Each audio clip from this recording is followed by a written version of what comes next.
Good morning. We are here at Studio C, the listening room, on Sunday morning, the coffee hour. I'm Michael Snyder Barker, sometimes known as Bark's Tales, sometimes known as the guy with a skullet, sometimes known as Hey You, or long-haired a-hole. I'm here with my good friend. Hey, I'm Andy Schiller, and I'm also known as Andy Schiller. Okay. And here we are. With Cameron Getto, our special guest for Round today. Round of applause. Yay! And this is episode 21, everybody. 21. So it's old enough to drink. We got it. Yeah. But so, Cameron, I believe I met you, it was before COVID, probably by a couple of years. I met you at Unity Vibrations, I believe, at an open mic. Correct. And we've been on stage together several times. Sometimes at the same time, but usually not. You know, either the open mic or you used to put together this great, four-singer, performance kind of event. 4 or 5 Yeah, people? 4. Usually 4. Started with 5. We pared it down to 4 because it gave everybody a little more time to do. Yeah. do their So stuff, yeah. you've been a pretty good mover and shaker in the Ypsilanti, Ann Arbor music area. Well, thank you. Yeah. Tell us a little bit about yourself. I am a amateur musician Yeah. by day and a lawyer by the rest of the day. I've got 4 children. I live just outside of Ypsi in Superior Township on a dirt road. I wish I had more time to write more music and perform more. Do you know what would happen if you had more time? What? You'd wish you had more time. You're probably right, yeah. Wait, is that an existential thing? It kind of is, yeah. Kind of is. Yeah, kind of is. What do you got with you today? I have my Taylor. This is my trusty Taylor. I went on a pilgrimage to Sweetwater. Actually, kind of funny story about this particular guitar. These came out, and what they did is they kind of redesigned the Taylor guitars to get rid of all the bells and whistles and the expensive bits. Okay. To make them a little more affordable. Nice. Because one of the reasons I did not have a Taylor was because of how expensive they were. Yeah. So they came out with a series of guitars, and there were 6 models, 2 body styles and 2 wood kind of profiles. And so a buddy and I went in one January a couple years ago. We did the pilgrimage to Sweetwater because they said they had these there, and I wanted to play one, wanted to hear it, and I was ready to buy. So we got there, and That's what the sales rep wants to hear. absolutely. Have you been to Sweetwater? No, but they definitely email me every week about how eager they are to sell me Yes. something. But, you know, it's not a bad place to buy gear. It is worth a visit. It's a superstore, and it's got a cafeteria. I mean, it's got everything that you could want for like a fun day, and it's only about 2 hours away. So we drive out there. They have an amp room, they have an electric guitar room, they have an acoustic guitar room, they have a used room, they have a pedal room, and they got like 1,000 pedals, and you can try most of them. So we're out there, and so when we get there, and we're in the acoustic room, they literally have 5 of the 6 models. But they don't have the one that I want, which is this body style mahogany, in the matte finish. And I was really, really disappointed. But my buddy bought a guitar. We played the amp room, and then before we left, we wandered into the used room. And guess what was in the used room? The one guitar you were looking for. The one thing I was looking for, and it was 25% less than it would have been new. So. Hey. Yeah, Perfect. So the rest is history. Yeah, so this is my go-to guitar these days. Yeah, it's very nice. It's very nice. And so I noticed it doesn't have, like the knobs on the side. So you have a passive pickup Nope. with no battery, or? Oh, okay, I see. It's got Taylor's system, which sits right here. It's got a bass, it's got a treble, and then a volume. But it doesn't and it's open active, up. and it has a battery. Yep. Okay, and the battery is... The battery Oh, is down hidden on right this there. end. Okay. Yep, the battery and the jack are right in this end, and they're all hidden together in there. Okay. Yep. That's different. Yeah. Wow, it sounds great.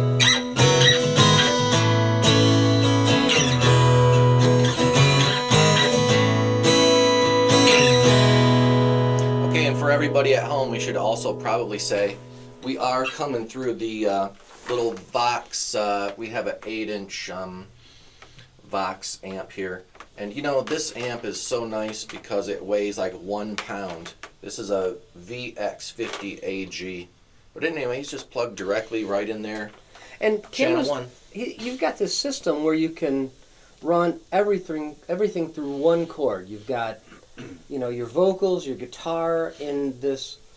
It looks like it's a complex series of not much. Well, it looks more complex than it is.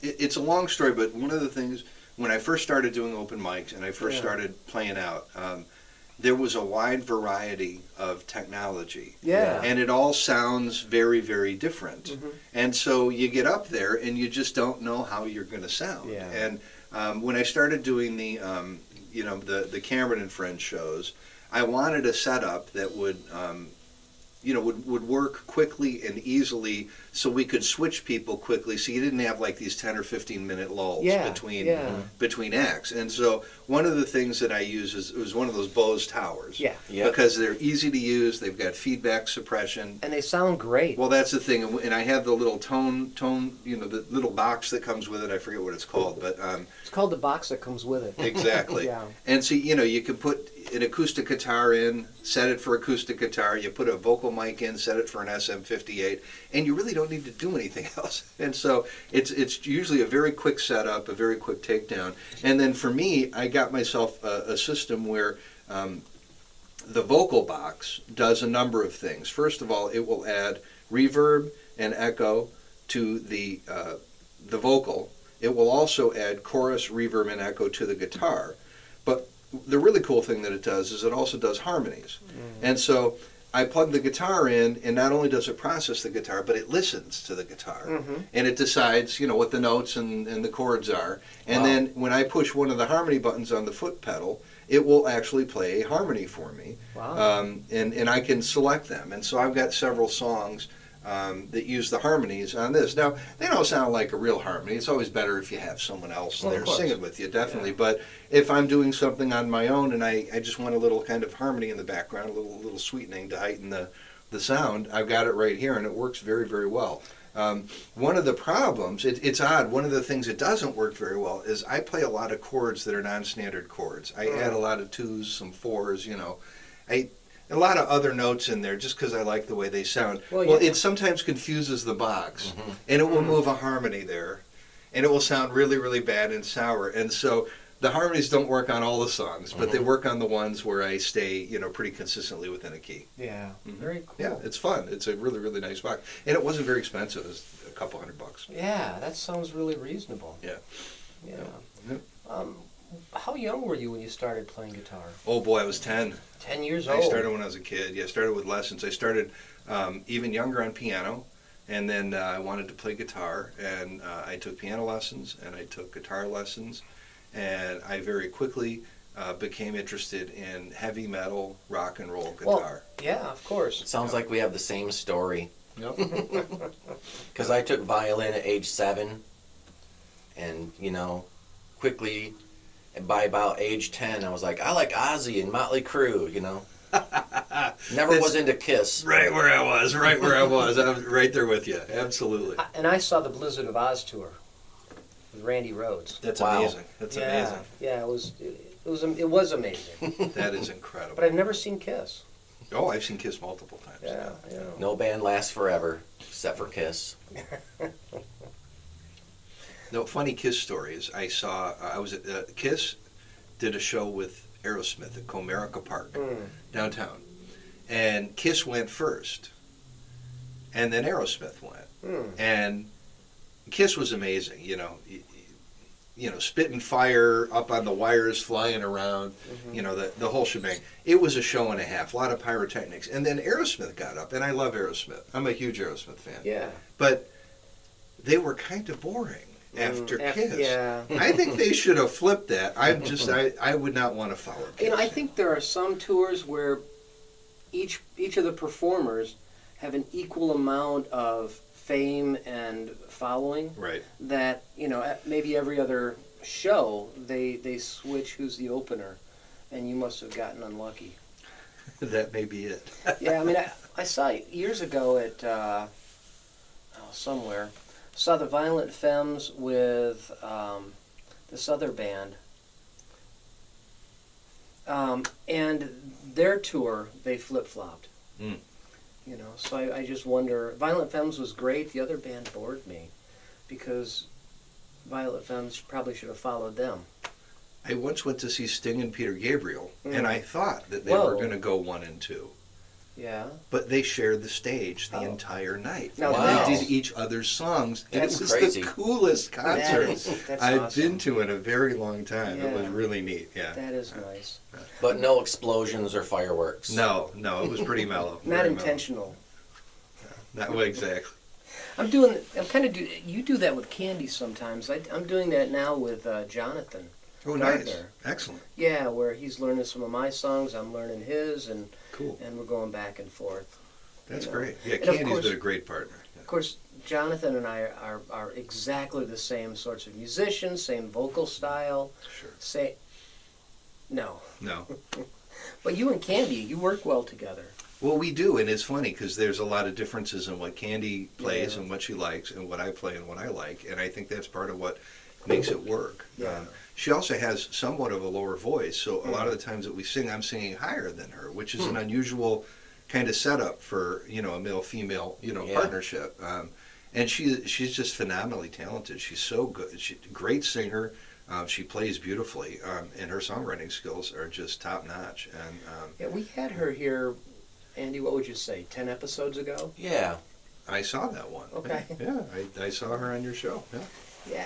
Yeah, Candy's fun.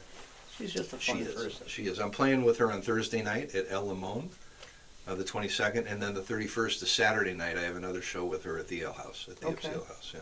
Well, it's good to know, but keep in mind, we won't air this until next Sunday, so the Thursday one will already be gone. Okay. But the 31st is after. When is the 31st?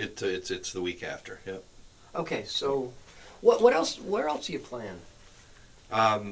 Those are the only shows that I'm doing. My career has gotten so busy, and I travel a lot, that those are the only shows that I have going on right now. I've been trying to get the Cameron and Friends show back up and running at the Ale House, but it's been very difficult to schedule just because of how busy I am. Yeah. I think what the solution may be is that it may be on a Tuesday night or something like that. We may end up doing it on a non-Friday or Saturday night. It's just that they're booked out a I considerable know. distance. Yeah. Well, but if you do it on a Wednesday, Thursday, or Friday, I can show up and watch. Perfect. Tuesdays, I can't. Or you could show up and play. I could. And Yeah. friends. Yes. Yeah. Yes. Yeah, and Andy's your friend now. Yes, Hey. definitely. Awesome. Yeah. Although I'm no singer, I just do an instrumental act with a looper. Do you have a looper down here? I do not have a looper down here. I have a looper at home, and I'm slowly learning how to use it. But the occupational hazard associated with the looper is that it has a tendency to loop my mistake over and over Oh. and over. That's why you use the undo button. Yeah, I have a looper that I got, and I forget who makes it. But it's a special looper that you can. It'll do up to 6 loops, all independent of one another. And so it's not like the pedal where you can only do kind of one. You can keep layering, but you can only undo once. I once saw a cellist who had a very sophisticated setup, and she made all of her music with a looper. And she did it all live. It was all organic. It was all live. She would play a part.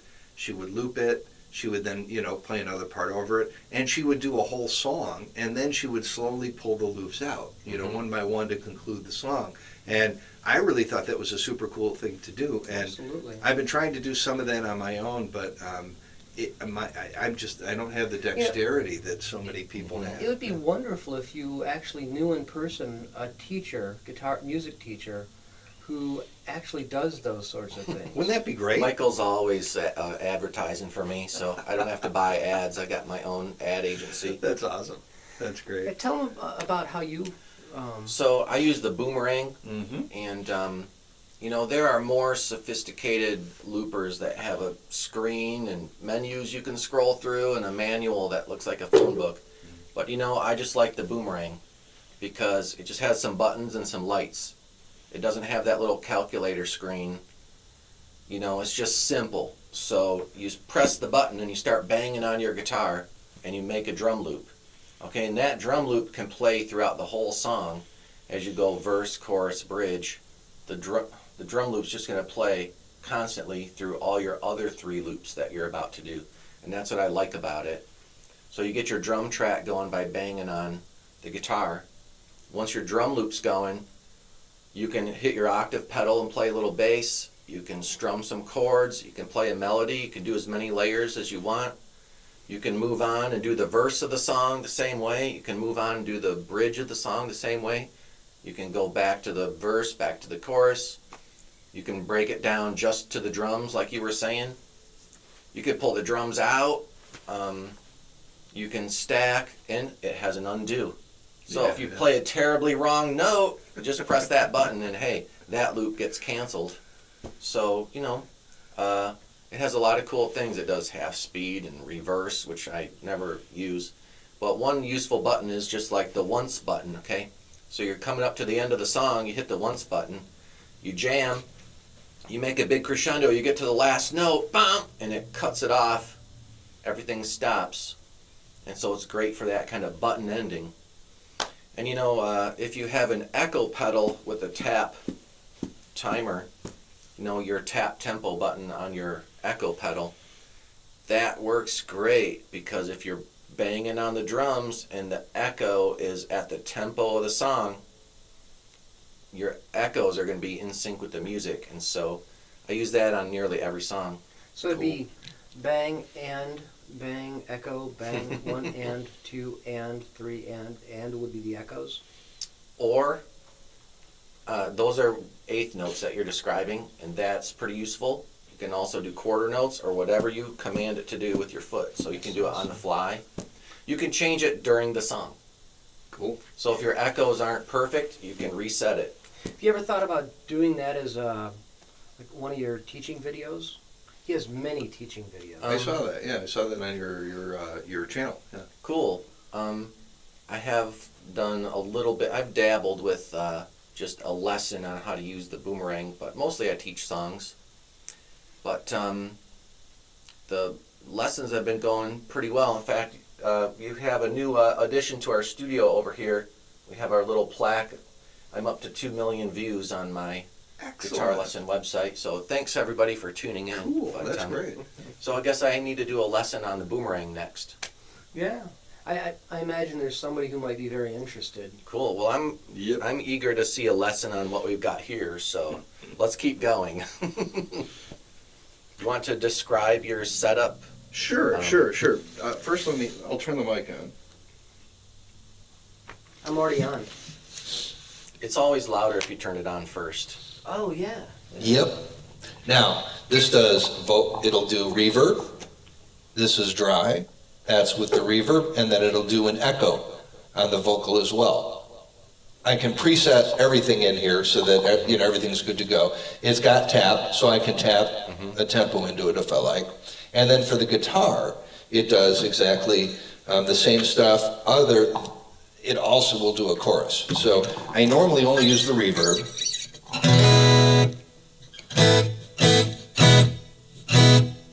There's not a whole lot of reverb on that. And then there's a chorus effect, which is nice. Subtle. Yeah. And then it'll do an echo as well, which I don't use that much of.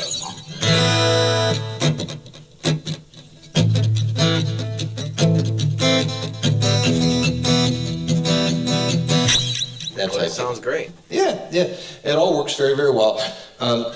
It has a number of vocal tones, and you can scroll through them either on the machine or you could hook it up through a USB and use a screen. The vocal profiles, they change, kind of what sibilance is really accented. They change the compression, that kind of a thing. They're really just EQ profiles and different compression ratios. And I just selected the one that seems to work best for me. There's an anti-feedback feature, which is really cool. And then there's the body res. If you don't know what a body res is, TC Helicon made a pedal which was designed to get the quack out of piezo pickups.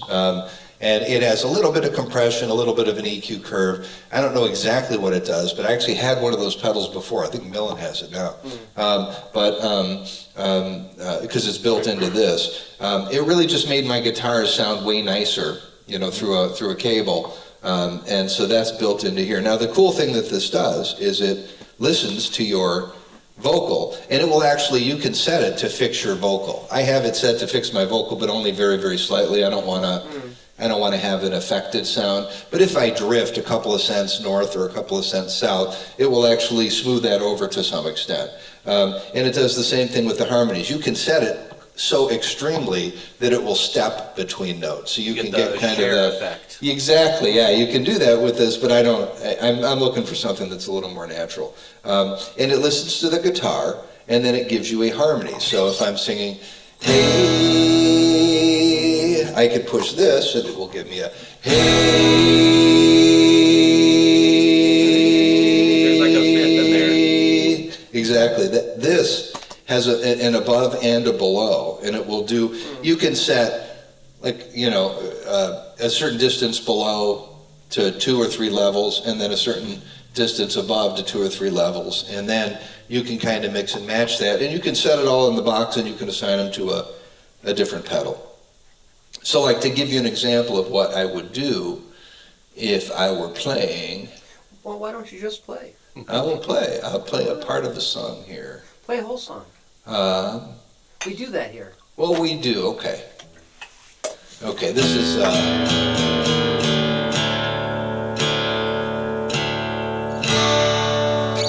Okay, Bo. There we go. This is a Bob Seger tune. I love Bob Seger because he's. Oh yeah. Sometimes what happens is we have to cut out cover songs. Oh, okay. Because of copyright stuff. But play it anyways. Mm-hmm. Yeah. But also I have a matching capo. And we'll tell that story later. Sure. I don't have any harmonies that are in my songs, so that's why I got to do a cover. Understand.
I always do the standing up. And it's different doing it sitting down. Yeah. Yeah.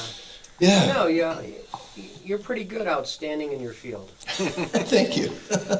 I try to be a stand-up guy. That's right. My comment is your guitar just has a great sound, nice tone, like a lot of bass and nice and strong, but it's yet a balanced sound, so it's perfect. I wouldn't change anything about the way your guitar sounds, and the fact that you can turn on and off your harmonies in the chorus is really cool. I was hearing it. Maybe the guitar was a little bit louder than the voice. Yeah, maybe, yeah. But when you hit the button and you got to the chorus there, I could hear like a fifth or a third, or there's like a couple other harmonies in there. And so the fact that you don't have to dial in what the key is, and that it just intelligently figures it out, what a huge step in technology that is. Oh yeah, if I had had half this stuff when I was a kid, oh my goodness, you know, the things I would have been doing. When I was a kid, I was like chaining together cassette decks to overdub. You know what I mean? Yeah. You know, I would have these Y chords, and I didn't know anything about, you know, how to do any of this. But I'm like, Dad, can I borrow your cassette deck? And I would just wire them all together, and I would make these overdub things. And you could only go like 5 or 6 generations before the hits would overwhelm everything. Right. But if I had had half of this stuff, you know, when I was a kid, I would have done so many creative things with But it. dude, if you had had half of this stuff when you were a kid, you wouldn't appreciate it today. Well, that's true. Yeah. That's very true. You know, I used to take scissors and make my own mixtapes by splicing them together with Scotch tape. That's awesome. You know, I used to do all kind of stuff like that. That's awesome. But hey, I can imagine, like, here's a couple thoughts. Like, let's say we were on stage together. Mm-hmm. This would sound great if that was just going the whole time. You know, Oh yeah, like, yeah, you wouldn't yeah. need a drummer. Yeah. And so that would be easy to do with the loop. And then a lot of this song is the same chords, right? Oh, it is. It's all just. I do a drop G. Imagine if you only had to play the intro once, and then for the rest of the song you didn't need to continue Oh yeah. to play the chords, and you could just sing the song, or maybe do a little noodle, or even just play the bass. It would free up your hands. Wow. After playing a whole 2-hour-long concert, I'm sure your fingers are tired, but if you only had to play the riff once and it looped the whole time, your hands would be That's a great point. different, right? Like you wouldn't have to absolutely, try yeah, so hard when you're up there on stage and make every moment intense performance. If you could loop it and then kind of sit back and go, I can look up at the crowd and I can sing the song, and I don't have to worry about, am I on G now? What a great idea. Yeah, it's a great idea. Right now, I have to mix up the songs and, you know, change the different types of chords I'm playing, the different keys that I'm in, mainly so I don't wear my darn fingers out, you know, halfway through a set. Same with my voice. You know, I'm always ending on the high ones, but if I had a looper, that would make it even that much more flexible. That's really cool. Yeah. Although, you know, saying that, I also should say, like, the other side of the coin is, if you show up at a gig and you forgot your power chord for your looper, you know what? You got to also be ready to just play the song. Like, what if the electricity goes out? Sure. Okay, you got to sing and play your guitar still. So you have to be able to do what you're doing, which is perform the song and sound amazing. Start with that first. Have you had those experiences? Oh, yeah. I've had, you know, moments where, like, the guitar stopped working, and so I had to stand in front of a mic. Oh, no. And that's never fun because it feeds back, and then it Sure. wasn't hooked up to the looper, so I just had to play, no loops. Okay, well, you know, your hands get tired after 2 straight hours of trying as hard as you can to wring it out. So, And Anyway. those 3-hour gigs are just torture. yeah, I've done 4-hour gigs before. Wow. The only 3-hour gig I did was the one you invited me to. Farmer's market kind of thing. No, it was one of the festivals. Oh, yeah. At Lumpkin, yeah. Yeah. And the art walk. I think you invited me to that as well. Yeah. Yeah, they didn't ask me about the art walk this year. I looked and there was no music at all. Yeah. It's Oh, kinda no music boring. at all? Yeah, How it was boring. Yeah, that was a fun gig. That was, Yeah. that was good. Yeah. Yeah, people walking by. Why don't you do another song? Okay. And does this song have any moves with your pedal board? No, there's a there really is a limit of the songs that I have that I use the pedal that I use the harmony for. Okay. This by design was really more of a sound guy in a bag approach, so I didn't have to worry about the setup when I got there. But if you want to hear some new music, I can play some new music for you. That reminds me of, the fact that you're saying that you can just show up and your sound is already how you want it to be. Yeah. And you don't have to wonder, how's tonight's equipment going to sound, or Right. how do I turn the reverb on, or Right. will it feedback, or whatever. The fact that you can walk into the gig and say confidently, I already know how I'm going to sound. Yeah. The amp just makes it louder.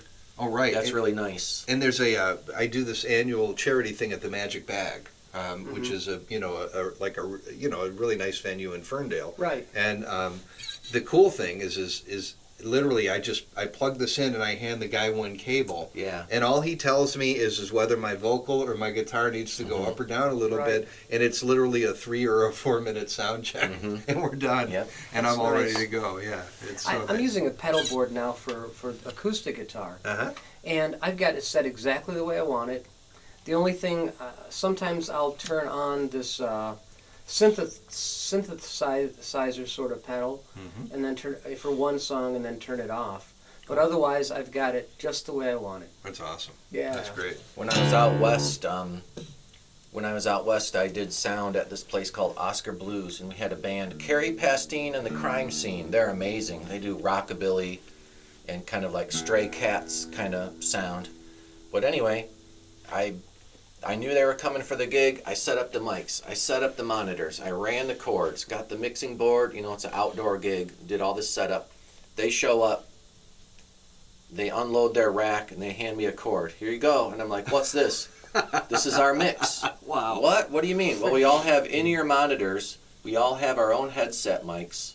We all go into our own unit. We make our own sound. We can all hear what we want to hear. We balance our own instruments. We don't need monitors, and we sound great. Here's the stereo feed. And I was like, Amazing. I don't have to do anything. I don't have to set up monitors. I don't have to set levels.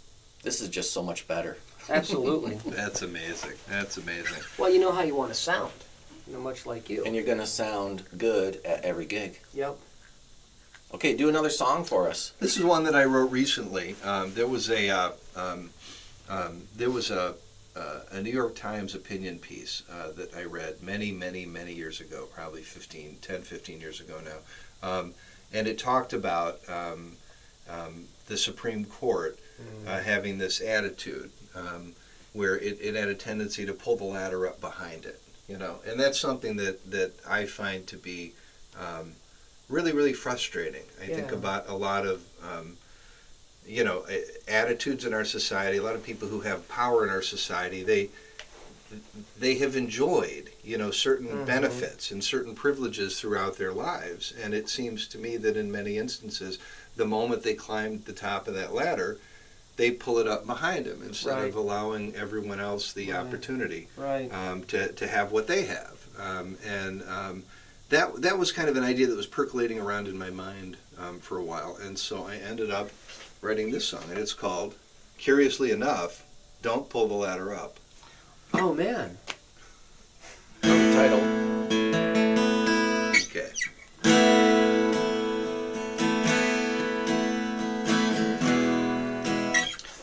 I turn this down. Let me turn it back up. Let me turn my vocal on. There we go. Okay. Take two. Test. Yes, take two.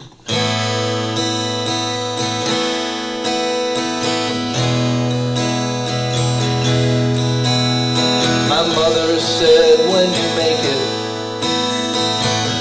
when you feel like you are, keep your heart open. Don't forget where you're from. Don't pull the ladder up. Don't let it go. For those climbing up behind, leave it down below. My father said, don't steal the light. Always stand tall and strong. Reflect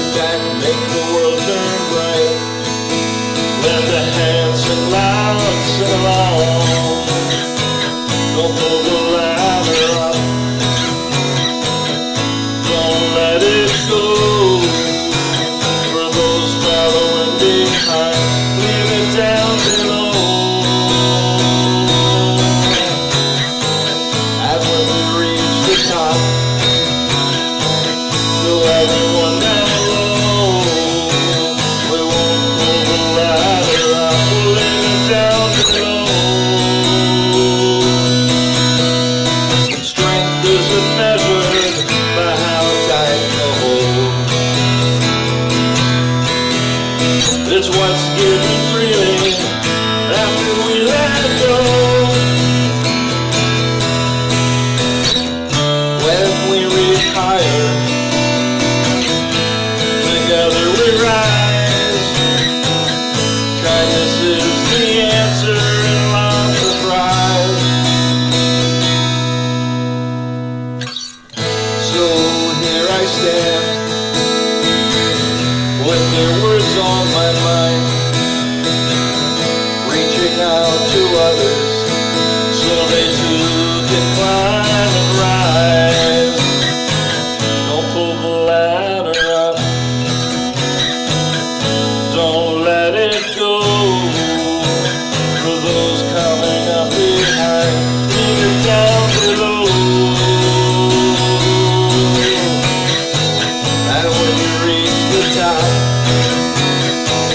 show everyone down low. We won't pull the ladder up, we'll leave it down below.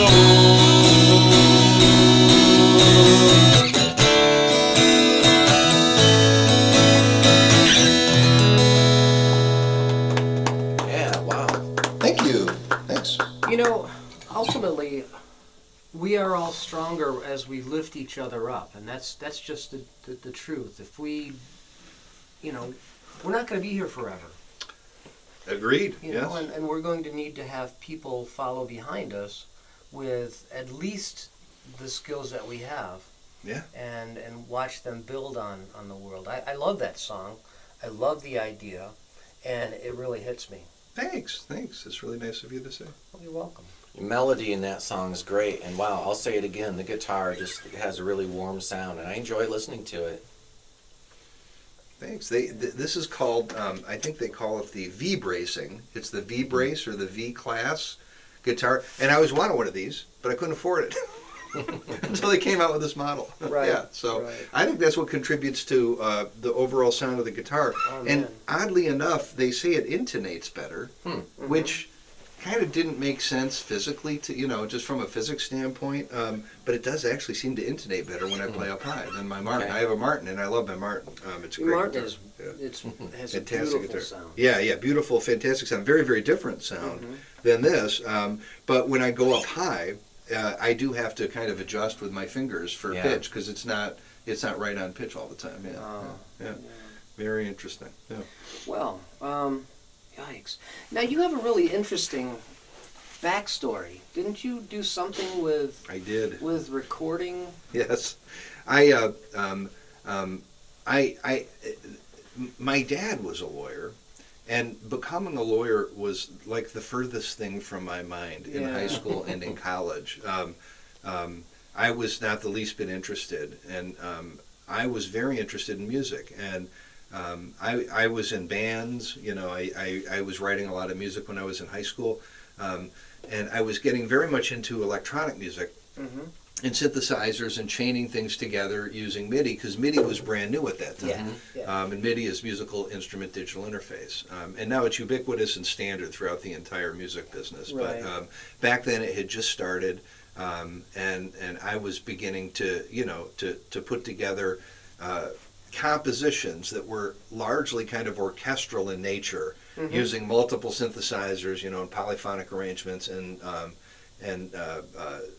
what we referred to back then as sequencers. Now you just do it with your laptop. It's very simple now to buy a computer, and usually the software's already on it, Right. like GarageBand. But back then you needed to have some know-how, and because of that, I was kind of unique to be a young person doing that in my area. And of course, this is before the internet. This is when you had to stand next to a wall, for a half hour if you wanted to talk on the phone for a half hour. Right. Everything was tethered. We were tethered, yeah. We And did you had not to have. save your files on the floppy disk. Well, that's exactly. You had to boot up your computer with a floppy disk. You had to save files on the floppy disk. It was all very, very different. Those big things. And unbeknownst to me, and my family, and all of the people who listened to my music, and just were so impressed by it.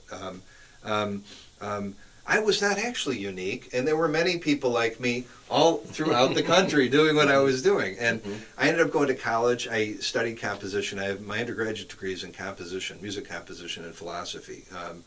Two of the most marketable majors that you can select Right. in a four-year college. Right. And then I went out to Hollywood, and I had a friend.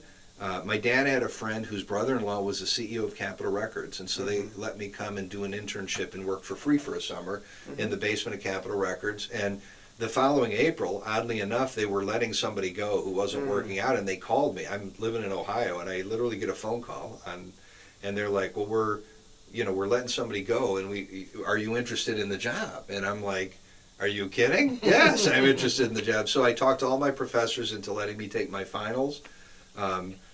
In like about a week to 10 days. And I packed everything I could into my car and gave away everything else, or threw away everything else. And I drove out to Hollywood, and I worked at Capitol Records for a couple of years in their studio, which was an enormously fun and rich experience. I mean, it was a really, really cool thing to do. But I do want to be clear about what I did. If you were a star there, and I got to work with some stars, like Dwight Yoakam. I got to do a whole record with Dwight Yoakam. I got to work on Tori Amos's first record, the one that was rejected by the record company and then turned into Little Earthquakes. But my job was to set up the studio and take the studio down, and during the day when I was there, if you needed food or coffee, my job would be would you like fries with that? Or, would you like the broccolini on the side? You're the gopher. Exactly, right. So I got to sit in and watch stuff, but I wasn't exactly, a creative participant in any of those projects. Some of the people who did records were very, very nice, and they gave me credit. They gave me credits on the records, which was really cool of them. But after a few years of that, it became clear that because it's all unionized, and you kind of got to really just wait a long time if you want to be an engineer there. I went out and I worked for a small studio in North Hollywood called Clear Lake Audio, and I made a whole bunch more records there. And then it just became clear that it was a very, very difficult way to make a living.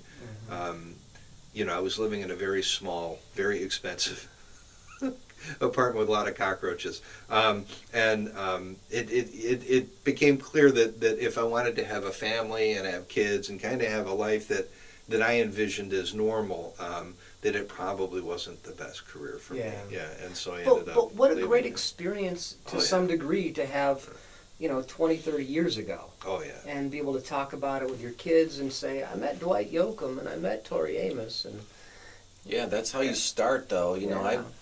I learned Pro Tools just by doing what you are describing. Sitting in the room. Hey, Dan, do you want another coffee? Like, Dan was the chief engineer. Yeah, I'll have another coffee. Okay, here you go. What are you doing? Oh, I'm triggering the bass drum. Oh, neat. Can I watch? Cool, but just don't make any noise. All right. I would sit for hours and just observe, and that's how you figure out engineering and how studios work. yeah. That's what you amazing. do to make the sound. That's great. Yeah, that's really cool. Yeah, I mean, it would be a lucky night if at 2 a.m, we were all still there and somebody would let me work the tape machine. That would be a boon for me. Yeah. Yeah, but then you went and decided, okay, I guess I'll follow my dad into law. Well, it's funny. It's funny that you say that because I didn't even have any intention of following my dad. Right. I ended up in law school because I really didn't know what else to do, and they offered me a giant scholarship, and I felt like it was a deal that I could not pass up. Yeah. And so I went, and I wasn't even going to move back to Michigan. But at the time, I went to University of Denver in Colorado, and there were all these lawyers moving in from Southern California and from Texas. And the ones from Southern California, they had these houses that they inherited from their parents that had been purchased for like $35,000, you know, like back in the '60s, and they were selling them for like $850,000 because all the prices had gone way high. Skyrocketed. So they were like moving their families to Denver and buying like these mansions, you know, like in Highlands Ranch and stuff like that, and sending their kids, you know, to private school and stuff. And it was very hard to get a job making a good living. All the job offers I got when I got out of law school actually involved like salary offers that were lower than what I was making right before I went to law school. Right. And so my dad was like, well, why don't you just come out? You can work for my firm, you know, be a summer associate, you know, and get a big firm name on your resume. And so I came out here for a summer and I worked for his firm, and we had such fun that he was like, if you want to come out and work for the firm next year, you know, take the bar out here, please do. And so I actually came out. I ended up working with him, and he was my mentor for the first 6-7 years of my practice. That's very nice. Oh yeah. And Yeah. it's certainly a bonding experience when he gets to pass on his knowledge, experience, and skills Yep. to his youngin. And we tried many cases together, and we had a blast. Yeah, it was a great experience. Yeah. Yeah. He's retired now. He's 82, and he's still going strong. He's retired but still working? No, he's retired. He plays pickleball. Oh, good for him. He plays pickleball. He rides his bike. He hikes a lot. Yeah. Now, you guys both have Colorado in common. Were you in Denver? I was outside of Denver in Broomfield. I went to the University of Denver too. Oh, cool. Yeah, I was expelled, Oh but no. that's okay. But I also sold 2 houses in one in Boulder County and one in Broomfield in 2015 when we moved back to Michigan. But you're right. Like I had bought a house in Boulder County for $140,000 in 2012, and then we sold it in 2014. So we owned it for I think 18 months, and it more than doubled. Oh wow. So it went to like Crazy. 285, right? Crazy. Yeah. So doubling in 18 months is like it doubles every 18 months. Really? So it just goes up and up and up and up. But a lot of people from California coming out to Colorado. There's definitely an active music scene in both Denver and Boulder.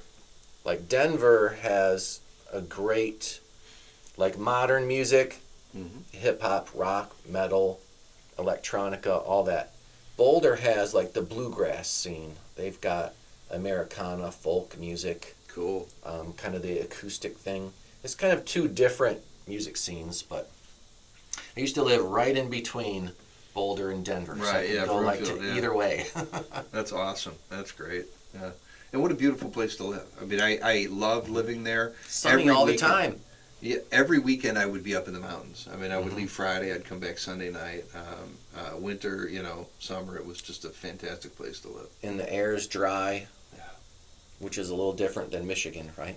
Oh yeah. Oh yeah. People love this word, moist. It's moist in the summer. Yeah, That's it right. certainly is. But But anyways, you've got your favorite questions. I have a question I ask to every guest on the podcast, which is, do you write your lyrics first or do you write the chords first? It's actually funny that you asked that. I was kind of ready for it because I've heard it on the podcast that I've watched.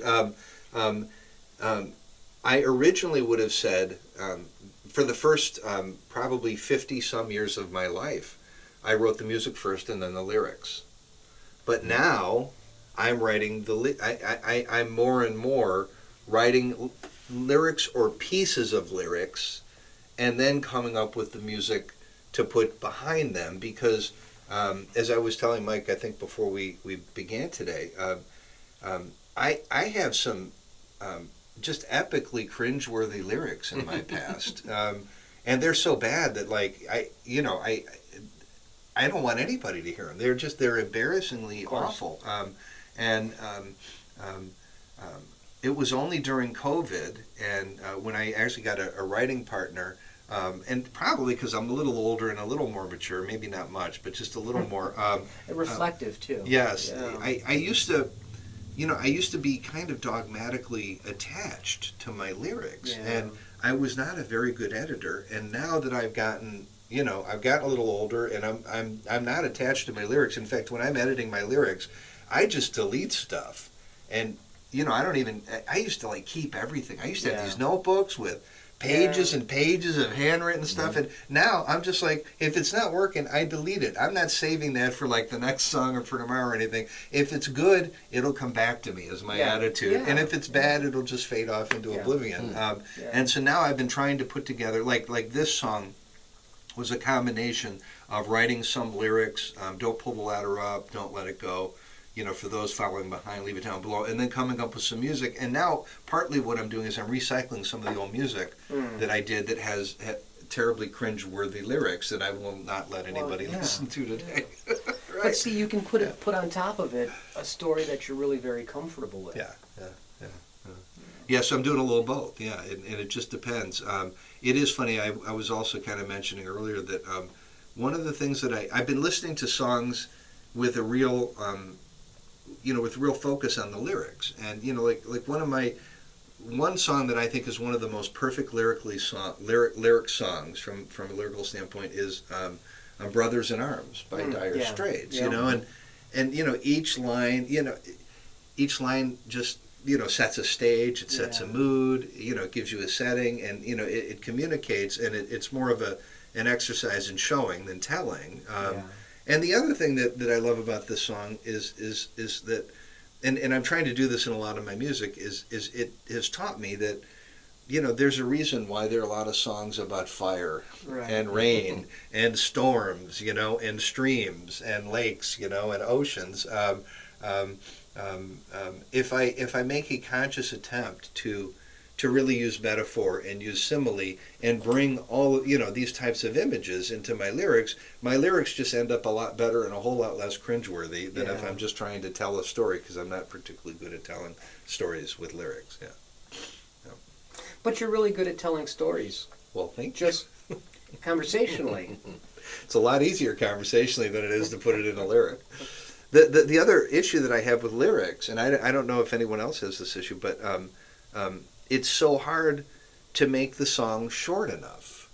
I mean, I write these lyrics and I think they're pretty good and stuff, and then all of a sudden I got a 5.5 minute song, and I'm like, Yeah. nobody, I'm sure there are people out there who would love to listen to a 5.5 minute song, but most people would not. They would like a much shorter song. They would like it more compact, a little more brief, a little more concise. And so I spend a lot of time chopping things. I will write more, and then I will pare it down. Trimming I will it. trim it exactly. I will trim it down and try to make it shorter. And that I've been very, very successful, kind of letting my dogmatic tight grip on my lyrics loosen, and just broom it.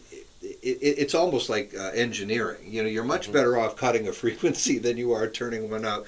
I'm much better off just nixing lines than I am, adding them or trying to augment them. In Unless some you way. sing all those lyrics like REM, "It's the End of the World as You Know It." Well, there you have Sing it. it then faster. you could fit everything in there. I don't have any of those songs, thank goodness. Yeah, me either. I don't know how anybody memorizes those. That's I can't.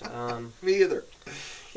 And sometimes I get criticized by people who are sticklers on certain things like alliteration, like the length of words in a phrase.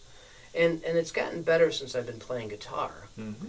But I still have this feeling like, it's my song, man. Oh, I totally 'cause- agree, yeah. Because, for decades, I'd write words and Yeah. hand them off to somebody and say, please make me a song.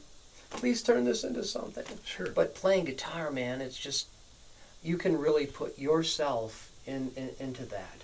Yeah. Just like you have been doing with your original songs. Yeah. Well, thanks. Well, what's interesting to me is you use a term like alliteration. We use rhyme. We use cadence. We use alliteration. We use a lot of different terms.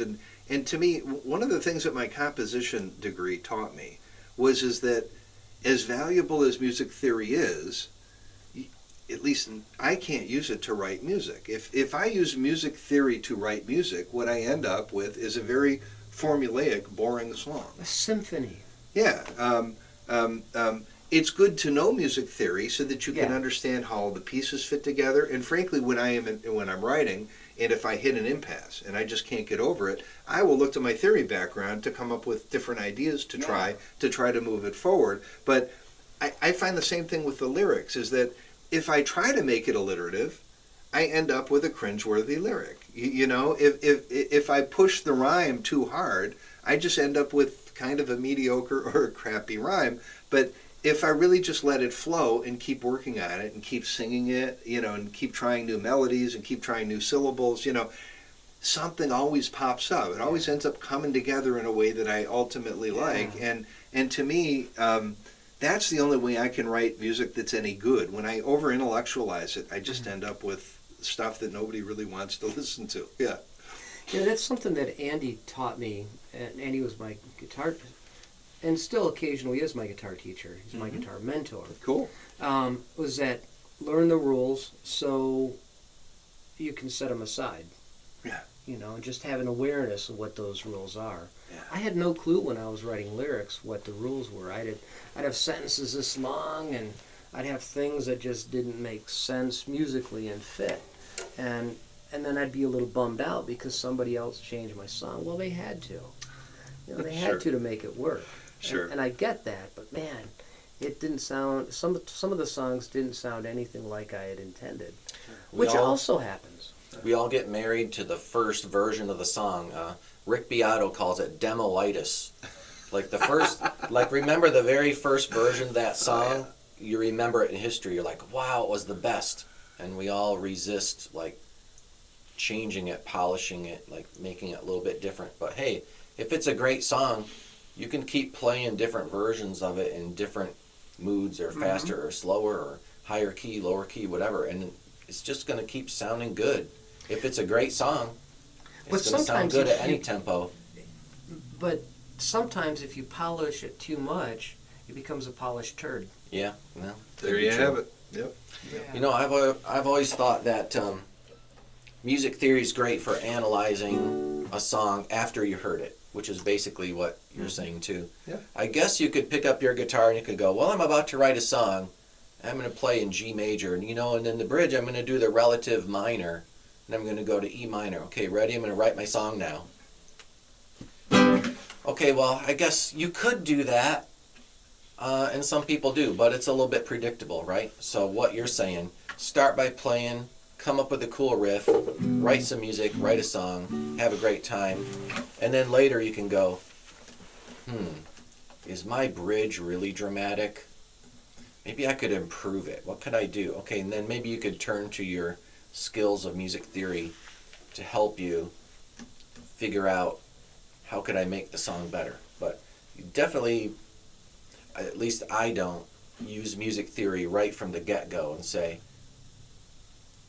I'm going to start with a music theory idea to write the song. It always comes later, during like the analysis portion. I'm starting to figure out that right now I have too many songs that have this particular thing in it.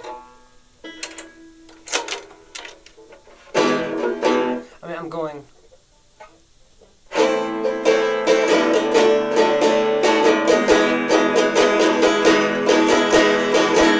like extending on the E. A, D, E. Yeah, like Evicted and a couple of other songs, just the E is extended, and I got to think about. I've got like 3 or 4 of the songs where I'm playing the notes and then extending that last, particularly E. I got to do something different. Well, and I will. Let me ask you both a question, because it kind of ties into why you may do that. Yeah. What is it, in your opinion, that makes a song good? The extended E. I suspect that that's true. What makes mine in particular, what makes my particular tune good to me, is that it just feels good. It doesn't necessarily have to make sense lyrically. I've written a few nonsense songs that I imagine 1,000 years from now, people will look at that philosophically and say, I think this is what his intention was. I think this is what he meant. And what makes this song good to me, basically, is if I can if it fits lyrically and musically and isn't the same thing over and over and over and over and over again, then it's interesting. Cool. I'll say, you know, nice tones on the instruments and great singing and interesting words and a beautiful melody, but really to top off the list, I'll just maybe copy a little bit of what Rick Beato said in his last video, and that is, every song has a moment, okay? It's the you wait for it moment, all right? So, In the Air Tonight by Phil Collins, right? You're listening, you're like, here it comes. If you're at the concert, you're elbowing the guy next to you like, wait for this, are you ready? Here it comes, and then dun dun dun dun dun dun. There's that moment, right? Every song's got to have a moment. Like when we look at your song, it's like, where's the moment? Okay, maybe it's when you get to chorus 3, da da da da da da da da. Bam! Everybody's waiting for. There's a build up there, you know, like here it comes.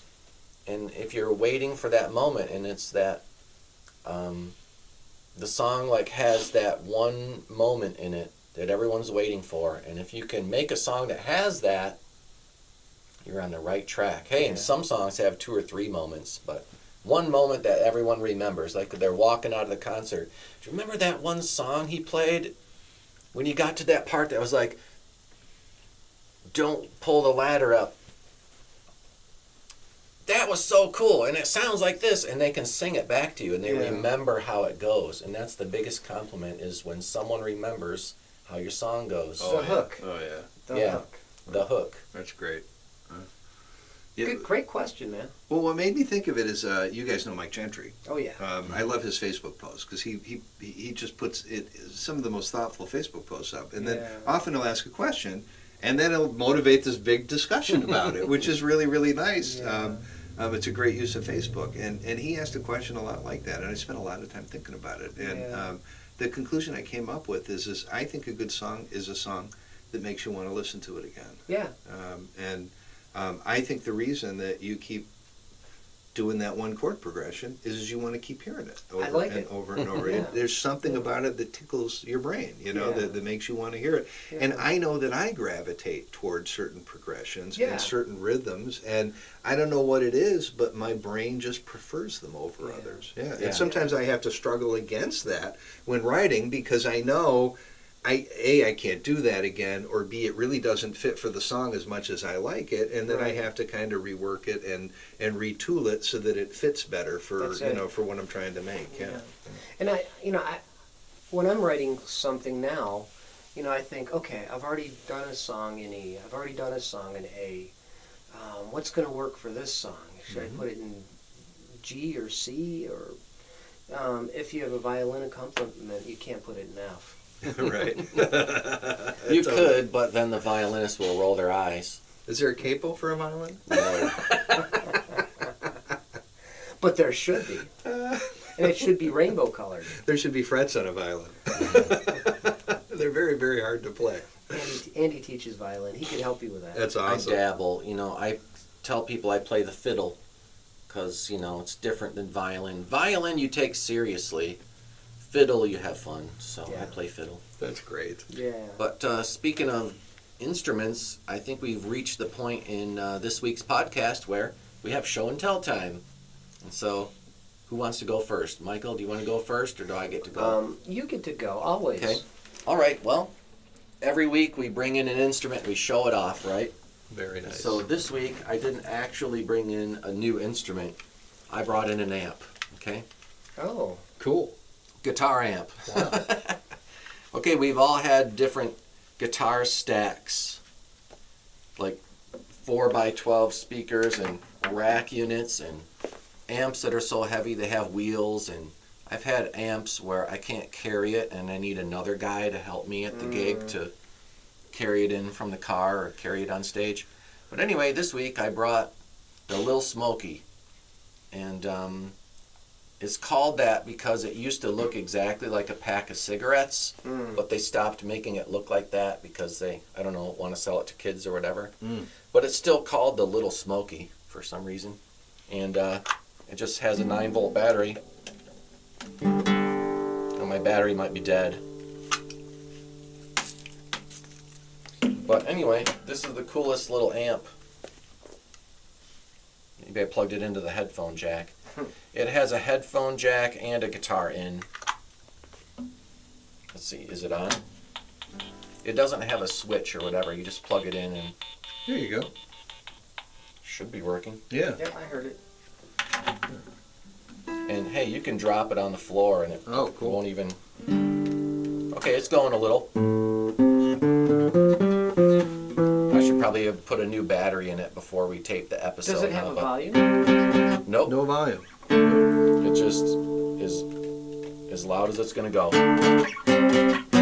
Okay, well, you can't hear it on the podcast, You but know, anyways. It would be something also to say next week. You know, remember that thing I was trying to show you last week? I'll show you this. Yeah, you can hear it. It's on a distortion setting, so Yep. it's like for electric guitar. It's buzzing a little bit. But the story behind it is when I was in electronics class in high school, we didn't do much in electronics class except goof around. We basically just, everybody held hands, and then one guy would grab a lead, and then the other guy would grab a lead, and someone would start to turn up the voltage, and whoever let go first would be the loser. And that's what we did in electronics class, and there wasn't very much learning or assignments. But anyway, one day, the teacher wanted to inspire us, and he was like, all right, today we're going to build a guitar amp.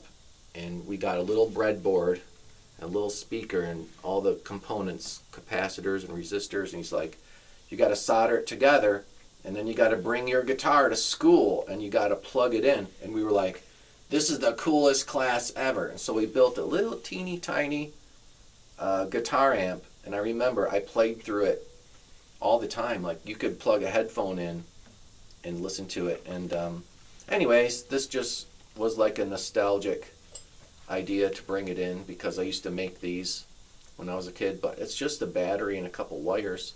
Cool. And you could slide it into your pocket.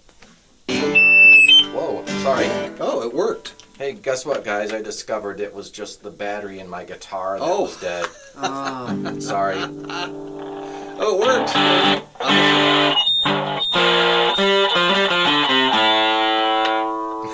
Anyway, I interrupted you, but That's awesome. So that's So- very cool. Very that's my nice, yeah. instrument of the day to show off. Nice. Sweet. Next week I'll play it with a fresh battery. Michael, your turn. You know,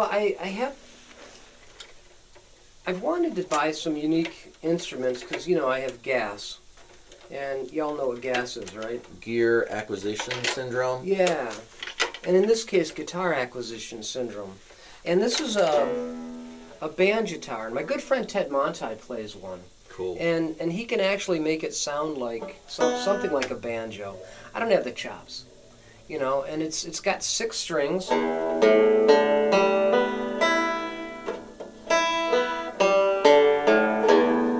And it's got the top. And I put an external pickup on it so that if I wanted to plug it in. Nice. And this is probably the longest I've held it since I've gotten it.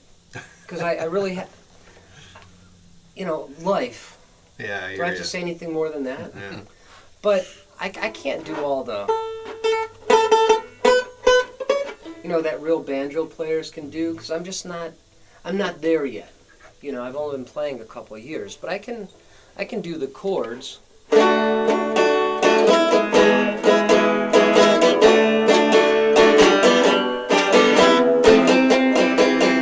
And it sounds sloppy right now, because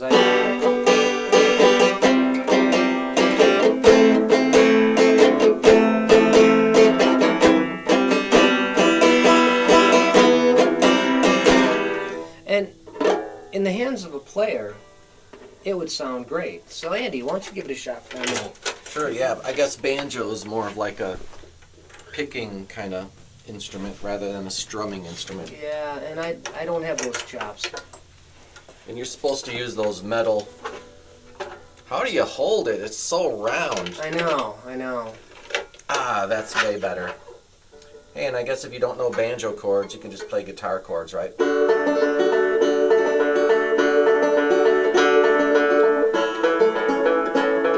That's how it's supposed to sound.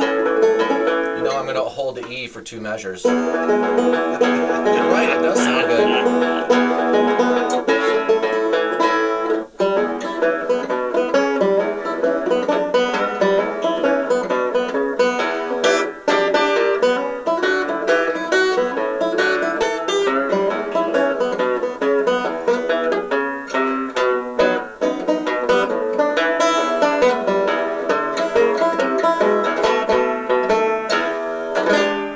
Okay, so I really have to work on my finger picking. Yeah, but it's really kind of a cool instrument. That is really, really fun to play. And I've been buying Chinese copies, and as a Chinese copy, this sounds pretty good. It sounds like great. a real banjo, even though it's a and guitar. I actually, it didn't have a label up here, so I put I've got my couple of Chinese copies.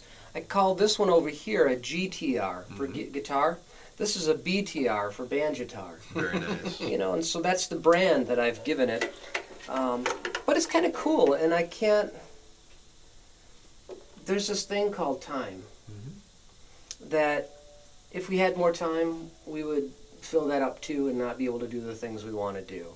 So this is a project for maybe when I actually work less. But I also have this really cool thing. Now, you want to start the story? I can start the story. Yeah, this apparently is a capo that I purchased at a music store on Martha's Vineyard when I was on a trip there with family. We were walking, through the downtown area, and there was this music shop, and I saw this capo in the window, and I'm like, that is like the coolest looking capo. And just at that moment in time, I was a little disappointed in the capo I had, so I'm like, I'm going to go and I'm going to get that capo. So I bought the capo, brought it home, used it for a considerable length of time. And then one day, I went in my case, trying to get my capo on. My capo's gone. It's not in there. The capo's just I didn't disappeared. steal it, man. No, I'm not accusing you of stealing it. Not accusing anybody of stealing it. The point is it had disappeared. And so I just went online and I got another one. So that, that's why I have exactly the same capo today that I used to have before it. They call it a tie-dye version of capo. And then hilariously, one day I was practicing with my music partner at my house, and Candy, and she pulled out this capo and put it on her guitar, and I'm like, "Is that your capo?" And she's like, "No, it was in my case, so I've been using it ever since in my case." And I'm like, I think that's my old capo, yeah. And so. And since I had it, I was like, well, you keep it, because it's a great capo, and I already replaced it, so, have at it, enjoy. It's kind of a unique one. It's not easy to mix it up with someone else's. Right, No. right. And I was on stage with Candy once doing like one of the songwriters in the round that I put together. And I had this capo that was, I think it's a shark shape. I've seen it, yeah, It was yeah. metallic. And the color changes as the light changes. And she said, I really like that capo. And I said, here, you can have it. And she said, well, okay, why don't I give you this one for your capo? Perfect. Now, Candy has this really neat capo, and I have this really neat capo. And I went out and bought another one of those, Okay. which I should have brought with me. Maybe I'll bring Awesome. it with me sometime. Awesome. But that would finish the story really nicely had I thought about it ahead of time, but I didn't. That's really cool. But, it all comes around to our good friend Candy, who was here maybe 10 weeks ago, Yeah. 10 shows ago. That's Cool. the It history. all comes back around, I guess. Yeah, Yeah. well, Very nice. when you have a circle of friends, things... in the old days, like the 60s, diseases used to get exchanged. Now it's just capos. Very nice. Like, remember the Spinal Tap movie where the guy had the cold sore Oh, yeah. and the other guy had a matching cold sore, but reversed like a mirror? Yeah. Yeah, yuck. Well, why don't you play us out with another song, and maybe we'll join in this time. Okay, you want a political one, or you want one about finding your way back home? One that's easy for a beginner to play. Well, let me do the political one. I think that's going to be easier because it's a little more repetitive. What are the chords? Um, Oh, Once you get there, you'll tell me. I'm Yeah, sure. I'll tell you. Give me 1 second here. You have 1 second. Tick, tick, tick.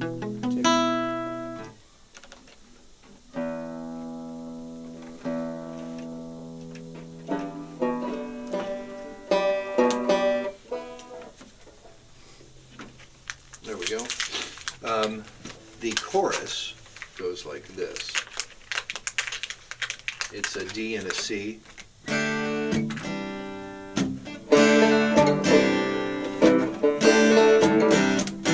And G.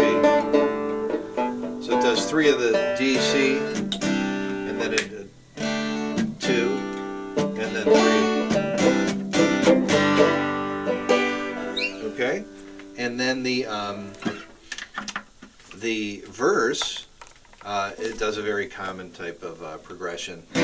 C, D, E. So it'll be C, D, G, and E minor.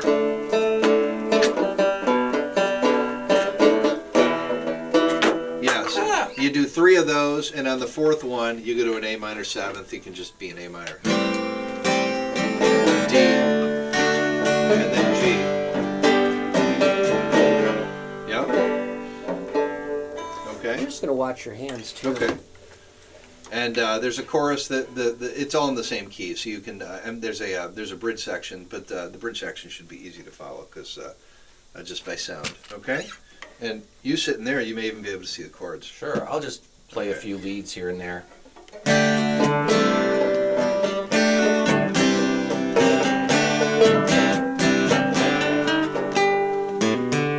Clap your hands, stomp your feet. You know, I'm sorry, I didn't turn any of this stuff on. No, and I'm just a little out of tune, so. Okay. Take let's 2. turn it up. Take 2. Take 2. Yeah, there we go. So just 3 of those. 3 of those, and then you land on a G. okay. Ready? 1, 2, 3.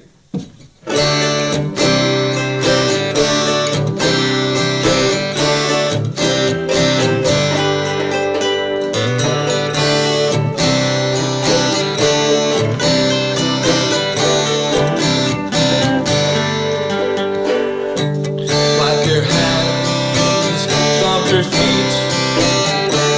I've got a rifle, change of plans, hit the street.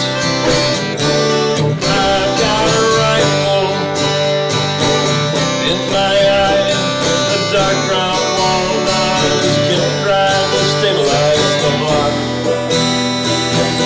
The blank of wood is carved and sanded by craftsmen adorning the stock.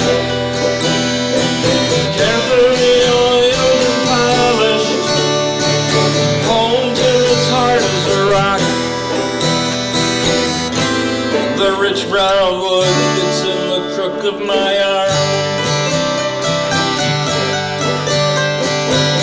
Clap your hands. Stomp your feet. I've got a rifle, change of plans, feel the heat.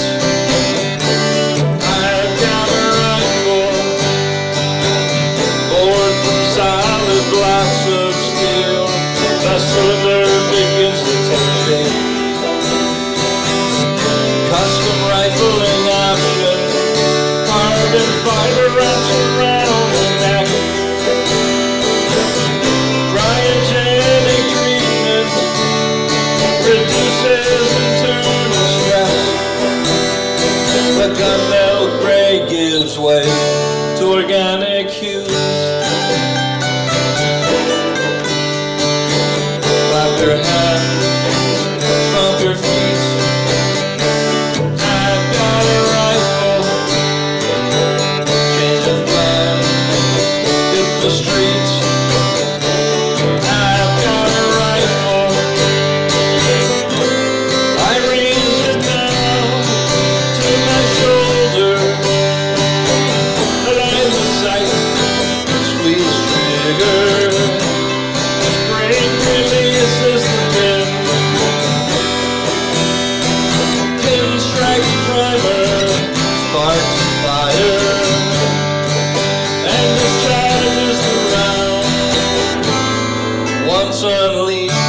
it can't be undone. Clap your hands, stomp your feet.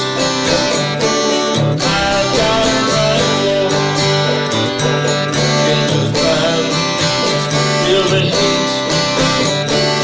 I've got a rifle,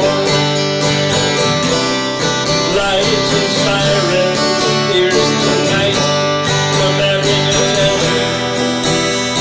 Adrenaline peaks with excitement as all eyes turn toward the commotion. The news blows up all our phones as the story gets wide distribution. No lesson learned, the cycle repeats. Clap your hands, stomp your feet. I've got a rifle, change of plans, hit the street. I've got a rifle, clap your hands, stomp your feet. I've got a rifle, change of plans, feel the heat. I've got a rifle. It's a really nice song, Thank you. and it's a painful song. It is. It is. It is. I wanted to write a song about kind of the ambivalent relationship our culture has with guns. You know, because to many people they're necessary tools. You know, and to other people they're you know they're things to covet. Right. You know, and you know there's a bizarre kind of cult culture around some of it, and and then to others they're just they're just things that you grew up with and things Right. that you need and things that you use. And So for some it's a tool, for some it's aggrandized, yep, and for some it's something to be feared. yep, Yeah. yep. Well, we've been Studio C, the listening room. My name is Mike, I'm Andy. and we've had our good friend Cameron Getto here, showing us all kinds of really neat things. Thanks Thank for you. having me. You're welcome. And if you enjoyed today's show, make sure you subscribe down below and maybe even leave a comment. Or 3.